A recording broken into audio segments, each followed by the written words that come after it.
السلام علیکم۔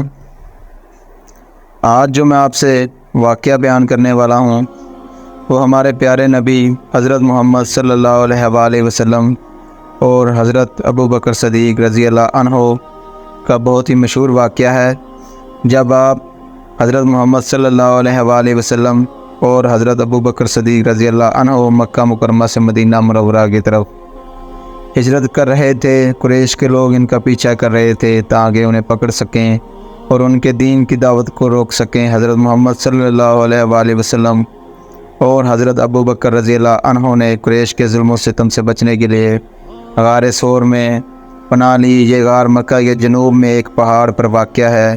جب حضرت محمد صلی اللہ علیہ وآلہ وسلم اور حضرت ابوبکر رضی اللہ عنہ اس غار میں پہنچے تو انہوں نے اللہ تعالیٰ پر توکل کرتے ہوئے دعا کی کہ انہیں محفوظ رکھے۔ اللہ تعالیٰ نے ان کی دعا قبول فرمائی اور ایک مکڑی کو حکم دیا کہ وہ فوراً غار کے منہ پر ایک جالا بند دے۔ اس مکڑی نے غار کے دہانے پر جالا بند دیا۔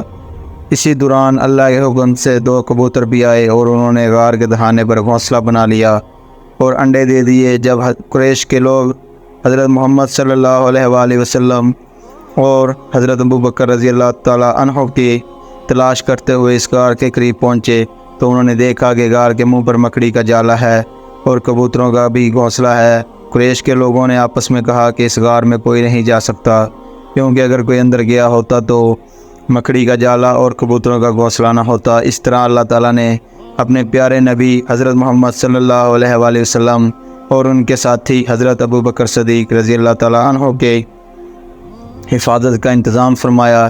اس واقعے سے ہمیں یہ سبق ملتا ہے کہ اللہ تعالیٰ اپنے بندوں کی حفاظت کے لیے ایسے طریقے اختیار کرتا ہے جو ہماری سمجھ سے باہر ہوتے ہیں۔ حضرت محمد صلی اللہ علیہ وآلہ وسلم اور حضرت ابوبکر رضی اللہ عنہ کی اس ایمان فروز کہانی سے ہمیں اللہ تعالیٰ پر کامل بھروسہ اور توکل کی تعلیم ملتی ہے۔